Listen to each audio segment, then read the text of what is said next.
Rawi putra kalah maju ning rono.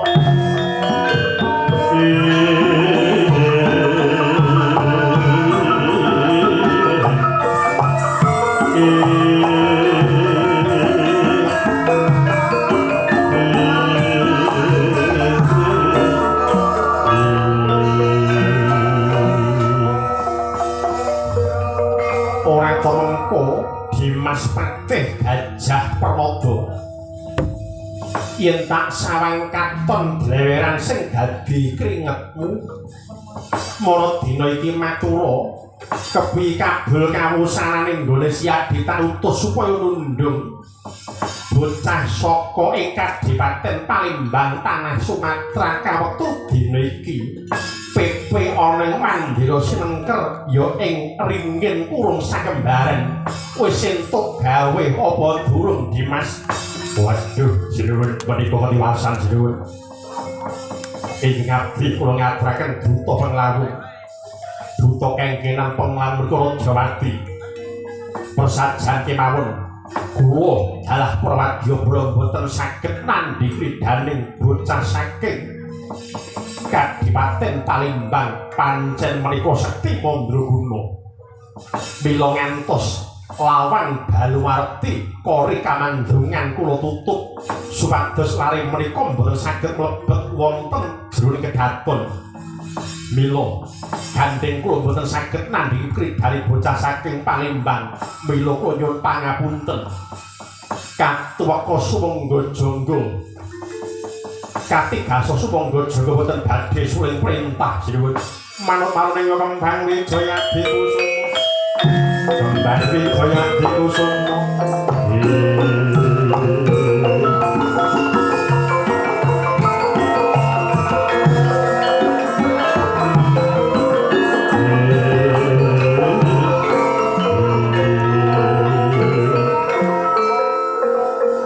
Ora temengko Dimas Patih Gajah Permada wonten dawuh sinuwun.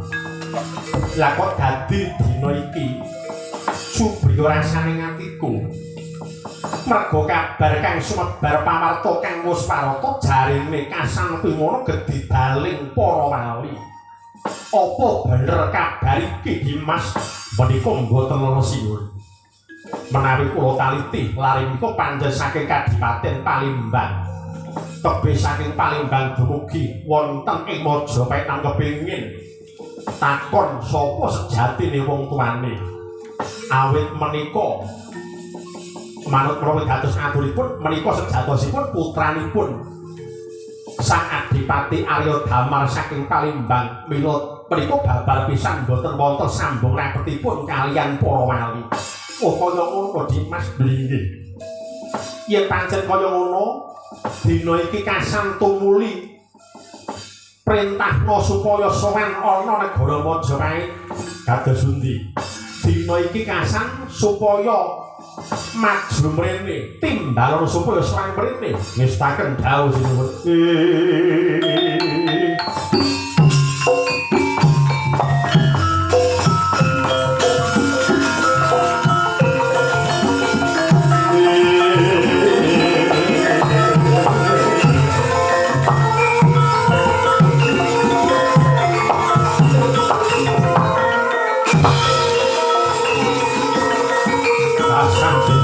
Matur nuwun pangapunten.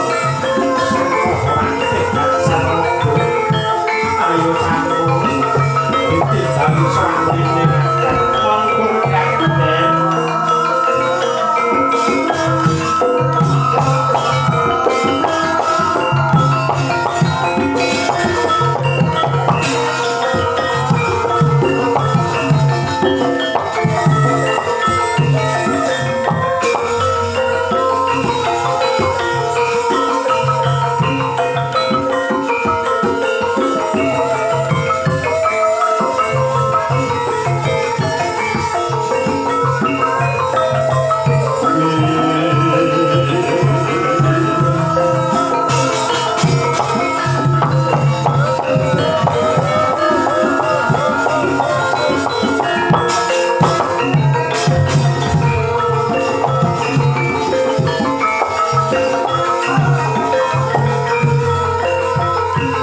bodo katon lintang windun mawon katon kusana jurang kandir kulantangan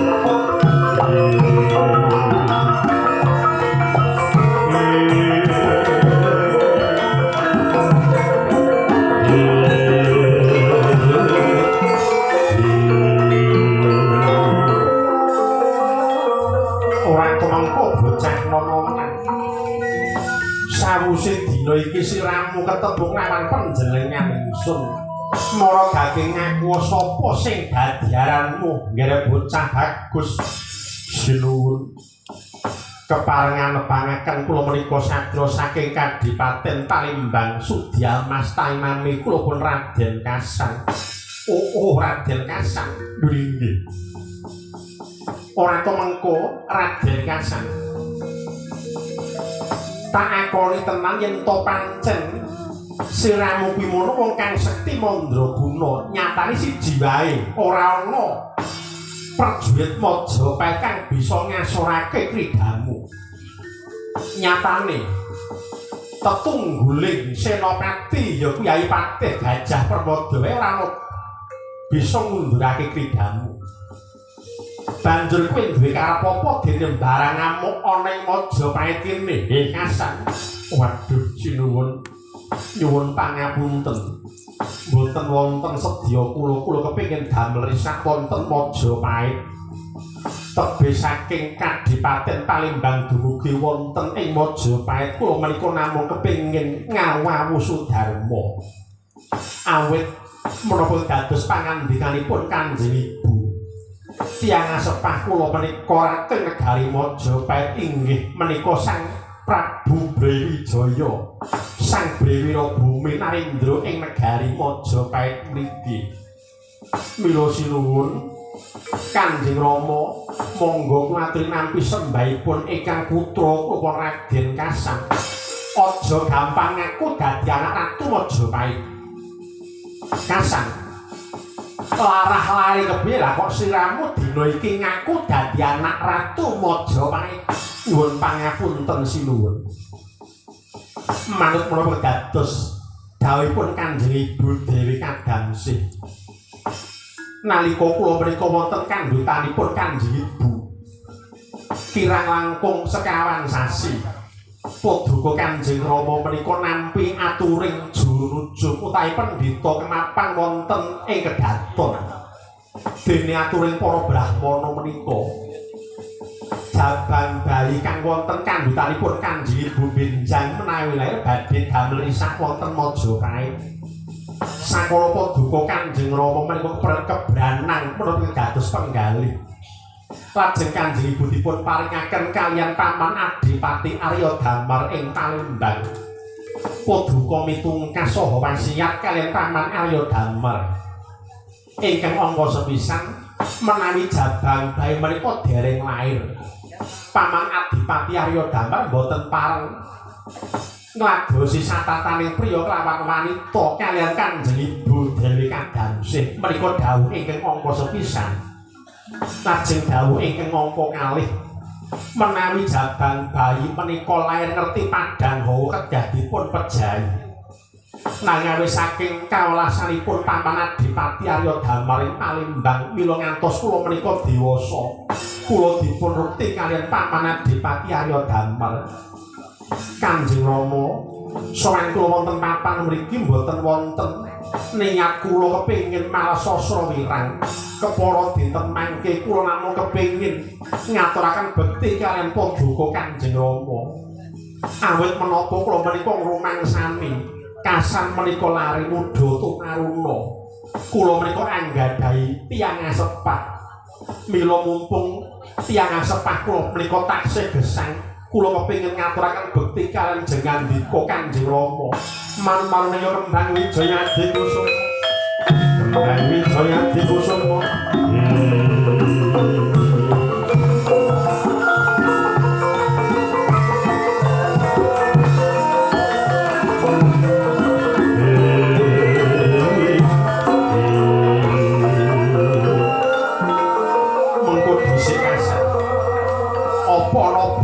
kasunyatan yen to siramu kuwi mono putrane Yayi Dewi Kadamsih menika wonten sinuwun.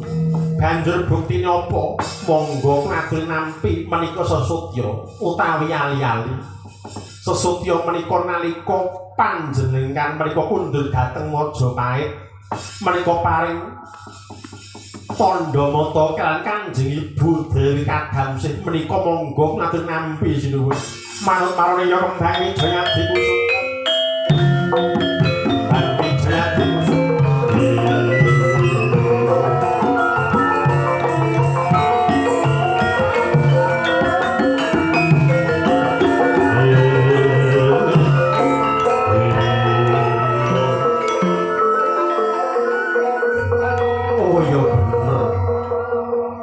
Pun bapa kuwi mono pepisan karo ibumu Yayi Dewi Kadamsih ya sesotya iki kang minangka tandha mata kang tak paringake marang Yayi Dewi Kadamsih. Iya ngasan pancen bener siramu kuwi mono putra Ratu Majapahit kang sejati.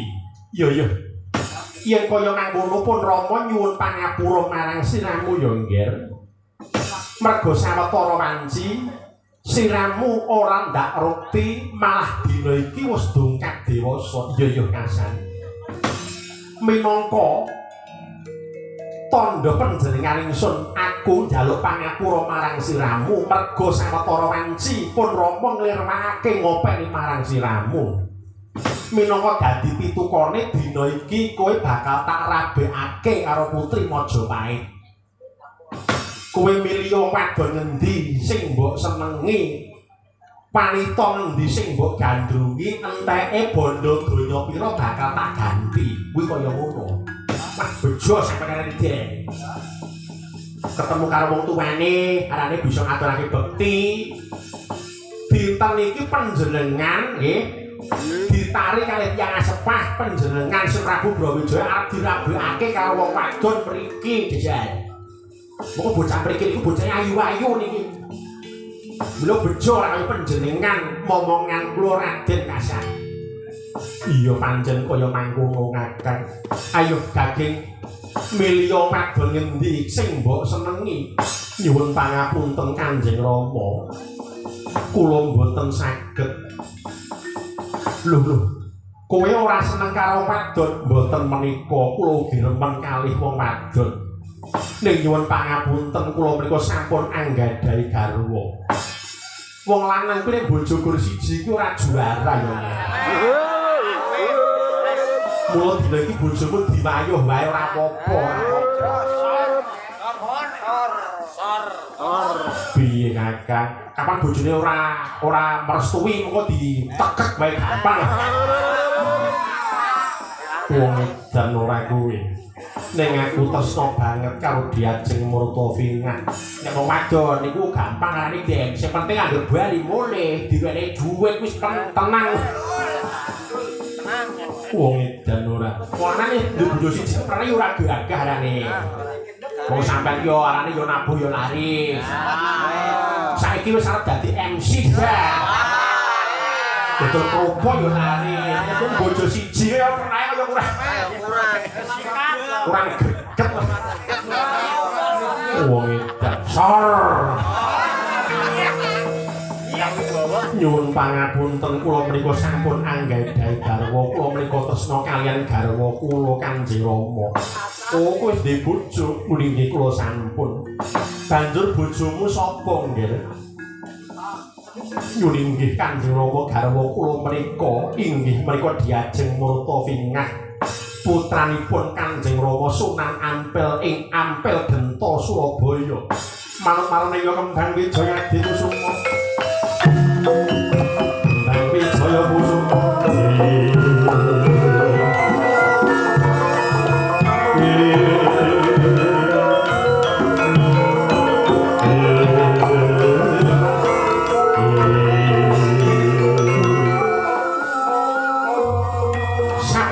Kadya kagiat kadya kasan Ratu Majapahit Sang Prabu Brawijaya persasat kaya dene sinambar gelap ing wanci bedhug tengange mboten kenyono-nyono bilih Raden Kasan menika mantune wali sigra tanggap anggal cipta Sang Prabu Brawijaya ora patut banget nembe wae tak aku dadi anak jebul kowe mantune wali mongko salamas iki aku duwe rasa gething keburu sengit mergo awit saka pambudidayane para wali akeh para kawula Majapahit sing dina iki manut budayane para wali ngrasuk agama Islam manut budayane wong Timur Tengah.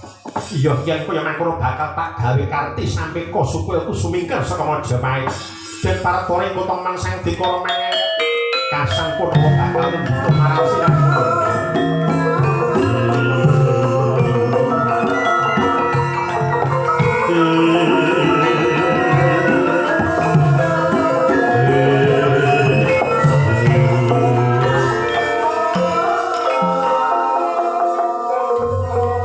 Wonten dawuh menapa Kanjeng Rama? Gandeng sirahmu kuwi yo ndek bojo. Dina iki sirahmu bakal tak paringi jagung utawa papan panggonan. Kula dipun paringi papan panggenan. Iya. Lajeng kula dipun papanaken wonten ing pundi? Ing pesisir lor kono ana ya kuwi alas. Ing pesisir lor kono ana sawijining alas kang aran Alas Glagah Wangi. Wiwit dina iki Alas Glagah Wangi tak paringake marang sirahmu Babatana.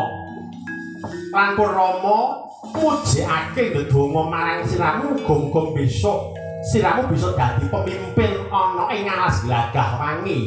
Ning sarate Alas Glagah Wangi kuwi Babatana. Kepiye Kakang? Bejo sakedya ngarane. Nembe ketemu karo wong tuwa sing warisan Alas Glagah Wangi niku arane. Upaya ngono Kakang. Engke ra. Alas Glagah Wangi mapan ana ngendi? Menika mapan wonten ing pesisir Lerden. Upaya ngono Kakang. Engke. Nggih maturaken gunging panuwun Kanjeng Rama dene kula sampun dipun paringi Alas Glagah Wangi. Tak kekudang muga-muga sira bisa dadi bupati ning Glagah Wangi. Ning yo ngene, ora kok ateges pun Rama ki ngina marang sirahmu ki ora. Wiwit dina iki jenengmu kudu ganti aja nganggo Kasan. Kok yo aneh temen mosok bupati kok Bupati Kasan kuwi lak yo ora patut. Arane kok dalang Tanuji ya sensasi ora bakal nyarang. Mula dina iki kudu nganggo jeneng, aja nganggo aran Kasan. Kok kurang becik iki pernae kaya ngono. Karane bener arane niku arane ngono mosok aran Kasan kaya ngene kok iso kaya wong aran wong desa niku pernae tah niku. Kaya nggon kula arane ana dalang Tanuji. Bos yang nggone iki ora pantes dalang asil. Kudu legeno arane kaya dalang Rinata lah. Gandeng sinden, arane sinden jukopet. Sor. Wong edan ora kuwi. Lajeng kula dipun paringi asma sinten Kanjeng Rama. Dina iki sirahmu bakal tak paringi aran Babah Patah. Manut marane ya Kembang Wijaya dikusum. Arane sampean saiki Babah Patah. Iya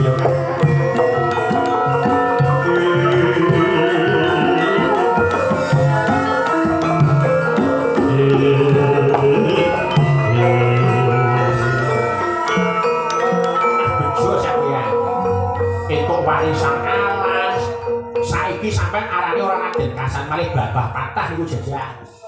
Iya ya Kakang, arane ampun bendara kula to Raden.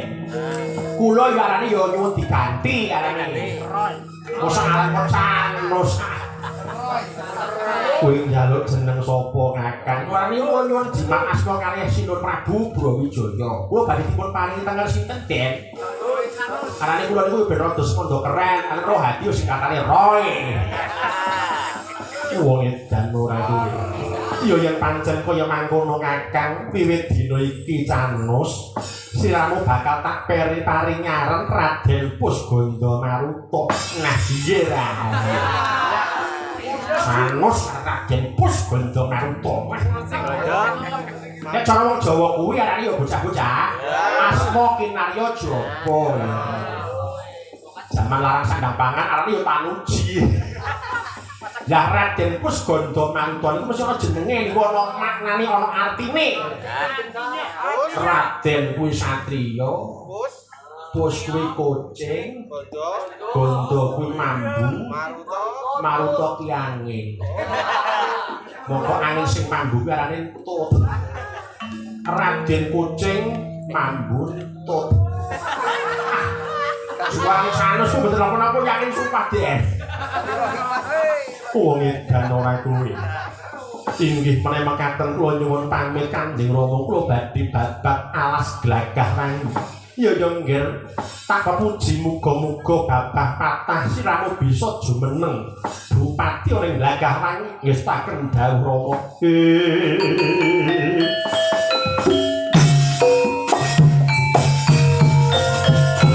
Nyuwun pamit yo sehat-sehat.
Mas Kepetian nuwun pangapunten jenengan.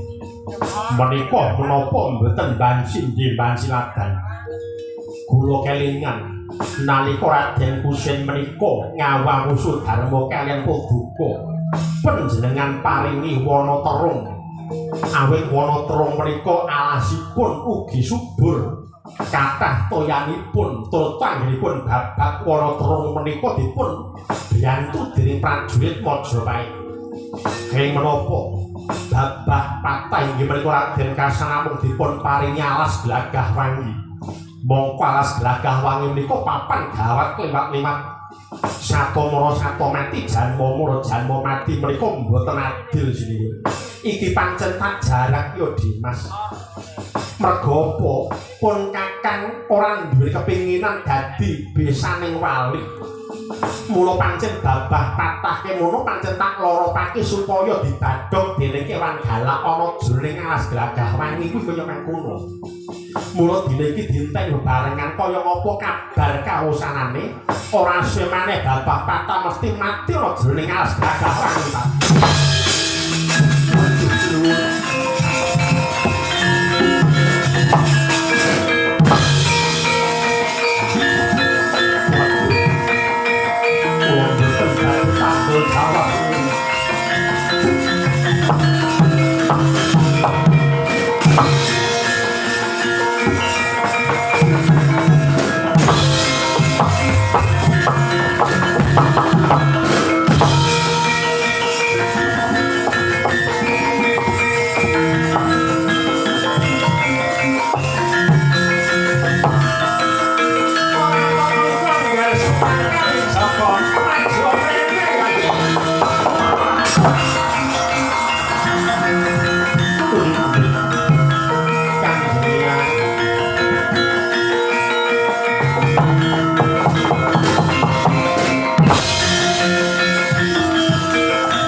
kaya mangsih pindho kumpangan sampun tampil susah angin tinggon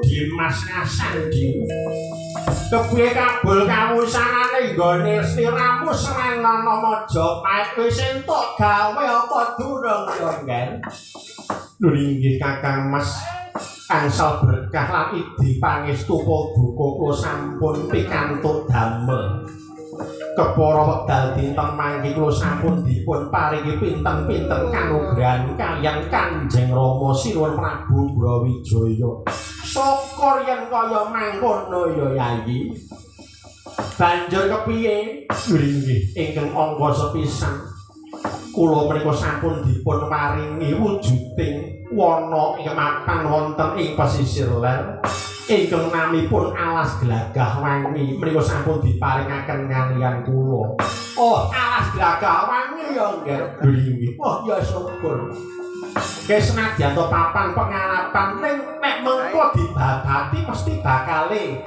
dadi panggonan sing nyenengake tak kaya ngono to Sulenggar Sunan Kalijaga nggih menika leres bapa oh iya syukur yen kaya ngono sabanjure kepiye kula menika sampun dipun akeni minangka dados putra ratu ing Majapahit malah dinten mangke kula menika dipun kekudang supados dados bupati wonten ing Glagah Wangi.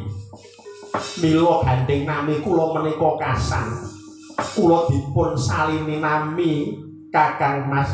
Oh, siramu diganti aran. Lho nggih. Banjur sapa ngger sapa anane sapa? Lho nggih. Kula sampun dipun paring retenger utawi aran nami kula pun Babah Pratok astagfirullahaladzim ya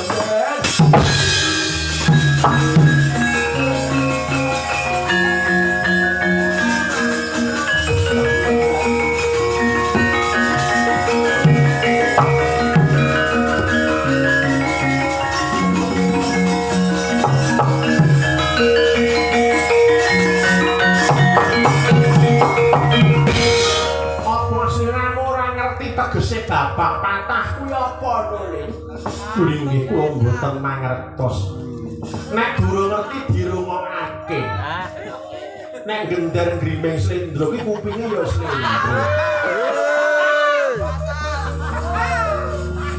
nggih Kakang Mas menika maknanipun kados pundi babak patah kuwi tembung cara Cina kaya ngono gandeng ibumu kuwi mono Dewi Kadamsya kuwi putri saka Cempa ya ing Cina mula kowe diarani aran cara Cina babah patah babah kuwi tegese papah utawa bapak nek cara tembunge saiki iki papah karo manah mamah kuwi tembung cara Cina kuwi tegese bapak patah kuwi ditugel babah patah kuwi maknane apa siramu ditugel garis keturunanmu saka Majapahit mergo ngerti yen siramu kuwi mono putra mantune Kanjeng Rama Sunan Ampel ing Ampel Genta Surabaya wangune wong tuamu kuwi mono gething keburu sengit marang siramu mergo siramu kuwi wis ngrasuk agama Islam nulis waduh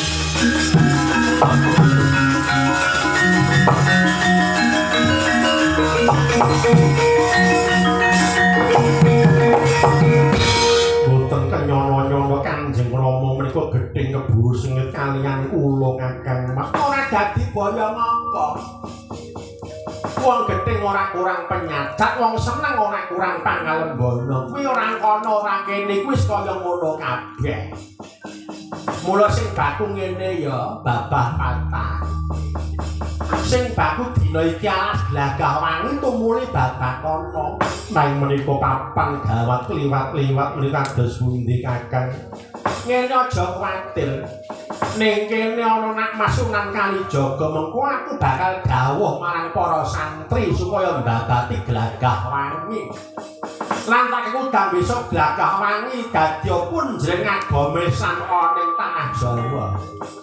Ora to mengko nak Mas, wonten dawuh Kanjeng Guru.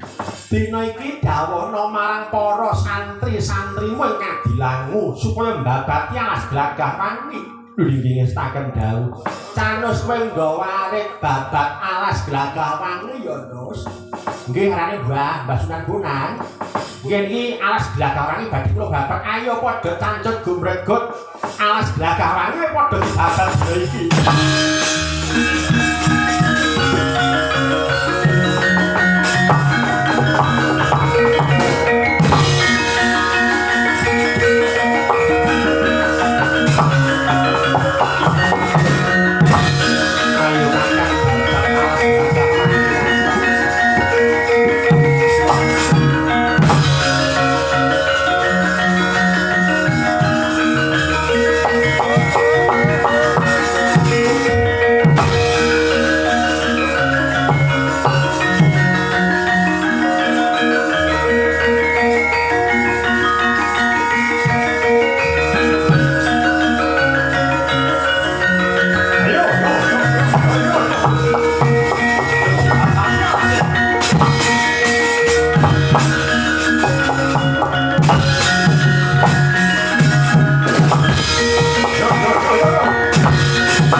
Para santri saking Ampel Gento Surabaya lan Kadilangu sedaya sami sengkut gumregut babat alas glagah wangi. Ning ana kaelokane lakon alas glagah wangi menika papan gawat liwat-liwat angker wingit kepati-pati mila mboten aneh mboten lokal. Esuk dipun babat sore sampun ngrembaka. Sore dipun babat esuk sampun thukul malih. Mila para santri sampun njonika wonten ngarsane Njang Sunan Kalijaga. Kamangkono santri pur balengat siga matur wonten ngarsane Njang Sunan Kalijaga.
Waduh menika kedewasaan. Sing nyaron menika kuping rada budheg. Cekson. Menika wonten kahanan ingkang nyolowadi Kanjeng Rama. Awit alas glagah wangi menika esuk dipun babat sore sampun ngrembaka. Sore dipun babat esuk menika sampun tuwuh malih. Mula ditemangke kula mangsih bareng kalian Paduka Bapak ya sumira coba lah propakane ya.